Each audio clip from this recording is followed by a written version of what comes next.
থেকে মুক্তি পাওয়ার কোনো আমল বা দোয়া আছে কিনা? ঋণ থেকে মুক্তি লাভের জন্য অনেকগুলো আমল আছে এবং অনেকগুলো সবচেয়ে গুরুত্বপূর্ণ কাজটার কথা বলতে চাচ্ছি, সেটা হলো ঋণ পরিশোধ করার জন্য সিরিয়াসনেস থাকা। সবচেয়ে গুরুত্বপূর্ণ বিষয় হলো ঋণ পরিশোধের জন্য কি থাকা? সিরিয়াসনেস থাকা। আমি অনেক মানুষকে জানি যারা ঋণ পরিশোধ করতে চান, অনেক ঋণ হয়ে গেছে, ঋণ পরিশোধ করতে চান, আমার কাছে এসে বলছেন, হুজুর এটা দোয়া শিখাই দেন, যেটা পড়লে আল্লাহ তাআলা ঋণ পরিশোধ করে দেবেন। আমি বলি ঠিক আছে, দোয়া আপনারা শিখাবো, আগে বলেন ঋণ কত টাকা। তো ধরেন বললো যে আমার এত লাখ টাকা ঋণ, আপনার ঋণ পরিশোধ করার কোনো ব্যবস্থা নাই? না হুজুর, কোনো ব্যবস্থা নাই। কোনো টাকা পয়সা নেই? না, কোনো টাকা পয়সা নেই। জমি জমা কি পরিমাণ আছে? এই 2-4-5 বিঘা জমি আছে। তো জমি বিক্রি করে ঋণ পরিশোধ করতেছেন না কেন? এটা কোনো কথা হুজুর? জমি বিক্রি করে ঋণ শোধ করবো? অনেকে আছে ব্যবসার টাকা আছে, না ভাই পকেটেরটা দিয়ে ঋণ শোধ করবো না। আপনি দোয়া শিখাই দেন, দোয়া দিয়ে কাটাকাটি হয়ে যায়, আমারটা আমার কাছে থাকো। আমার কথা বুঝেন নাই? এইরকম বহু লোক আমি পাইছি যে এই টাইপের। আমি বলছি ভাই, আপনার সাধ্যে আছে, ঋণ পরিশোধ করার এবিলিটি আছে, ওইটা আপনি ব্যবহার করেন, পাশাপাশি আল্লাহর কাছে দোয়া করেন।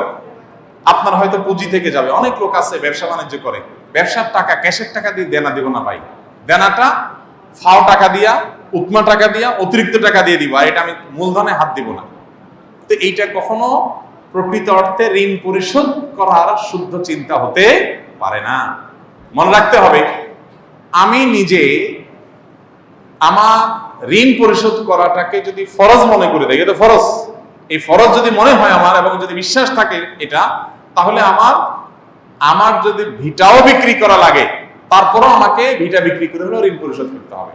আপনারা অনেকে মাসআলা জানেন, মানুষের মৃত্যুর পর তার যা রেখে যাওয়া সম্পদ, ঘর বাড়ি জমি জমা ভিটা মাটি ব্যাংক ব্যালেন্স, এগুলো দিয়ে সর্বপ্রথম কোন কাজটা করতে হয়? ঋণ পরিশোধ করতে হয়। তাহলে শরীয়ত কি গুরুত্ব দিয়েছে? আপনি জীবদ্দশায় করবেন না, আপনার মৃত্যুর পরে শরীয়ত বলছে আপনার সন্তানদের পরে ভাগযোগ, তারা থাকলে পাবে, না থাকলে নাই। আগে কি হবে? আগে ঋণ পরিশোধ হবে, দাফন কাফনের খরচ দেয়া হবে, ওসিয়ত করলে 1/3 পর্যন্ত কার্যকর হবে, টোটাল না। আপনি ওসিয়ত করে গেছেন আমার মৃত্যুর পর আপনি আমার টাকা দিয়ে একটা মসজিদ বানাই দিও, জি না, আপনি বললেই হবে না। আপনার টোটাল সম্পদের 1/3 যদি মসজিদ করা যায় ওকে, না হলে 1/3 বেশি কি হবে না, আপনার ওসিয়ত কার্যকর হবে না। এত বড় গুরুত্বপূর্ণ বিষয়। আমাদের অনেক ভাইরা চিন্তা করেন ঋণ পরিশোধ করতে যদি আমি জমি বিক্রি করে ফেলাই, তাই আমি কি খাবো, কি করবো? আরে ভাই, এমন একটা রোগ হয়েছে আপনার, যে রোগে ট্রিটমেন্ট করতে গিয়ে সব ভিটামিন বিক্রি করা লাগতেছে, না হলে ট্রিটমেন্ট হচ্ছে না, আপনি কি করবেন?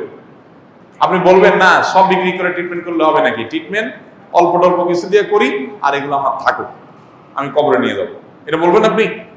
আমার আগে জীবন বাঁচক, সম্পদ বহুত হবে ইনশাআল্লাহ। ঠিক একইভাবে ঋণ পরিশোধ করি, আমার ইমান বাঁচক, তারপর সব হবে। আমাদের দেশে কেউ কাউকে ঋণ দিতে চায় না। আপনারা একটা হাদিস অনেকে শুনেছেন, কোন কোন ক্ষেত্রে দান করার চাইতে ঋণের সওয়াব বেশি। বিষয়টা একটু বুঝতে অসুবিধা হয়, দান করার চাইতে সওয়াব বেশি হয় কেমনি? আবার দান তো দিয়েই দিলাম, ঋণ তো দিলাম আবার নেব এই নিয়তে, তাহলে দিয়ে দিলে তার চাইতে আবার ঋণের সওয়াব বেশি কিভাবে হয়? এর অর্থ হলো যে কোন কোন খাতে, ধরেন এক জায়গায় আপনি একটা মসজিদে এখন 2000 টাকা দিলেন, মসজিদে আপনার 2000 না দিলে অসুবিধা হবে না, আরো বহুত লোক দেওয়ার আছে। এই দানের চাইতে আরেকটা লোক 2000 টাকা লোন দিলে অনেক উপকার হবে, ওই লোনটা বেশি সওয়াব। কথা কি বুঝাতে পারছি? কয়েক গুণ বেশি সওয়াব হাদিসে আসছে। এই জন্য ঋণ পরিশোধ করার প্রবণতা, ঋণ পরিশোধ না করার প্রবণতা আমাদের সমাজে ব্যাপক আকারে হওয়ার কারণে ঋণ দেওয়ার ইবাদতটা হারায় গেছে সমাজ থেকে। এই জন্য সবাই ঋণ পরিশোধ করার ক্ষেত্রে দায়িত্বশীল হব তো ইনশাআল্লাহ। নবী করিম সাল্লাল্লাহু আলাইহি সাল্লাম বলেছেন, তোমাদের মধ্যে সবচেয়ে ভালো মানুষ হলো সে যে ঋণ পরিশোধ করার ক্ষেত্রে ভালো মানুষের পরিচয় দেয়। দোকান থেকে বাকি নিয়েছেন, আপনি পরিশোধ করার ক্ষেত্রে ভালো মানুষের পরিচয় দিলেন, অর্থাৎ যা বললেন কথা জবান রাখলেন। আপনি খান না খান, আপনার থাকুক না থাকুক, আগে পাওনাদারের পাওনা পরিশোধ করলেন। এরকম আন্তরিকতার চেষ্টা থাকবে তো ইনশাআল্লাহ? আপনার এই চেষ্টা আছে, আন্তরিকতা। এরপর এবার আপনি আমাকে বলেন হুজুর দোয়া শিখাই দেন, এবার আমি দোয়া বলবো। কথা কি বুঝতে পারছেন? এতগুলো কথা বললাম এই জন্য যে আপনার টাকা পয়সা সব আপনি রেখে দিয়ে এরপর বলছেন হুজুর আপনি দোয়া শিখাই দেন, আপনার দোয়া দিয়ে ঋণ কাটাকাটি হয়ে যাক, আমার টাকা আমার কাছে থাক। এই 2 নম্বরই করা যাবে?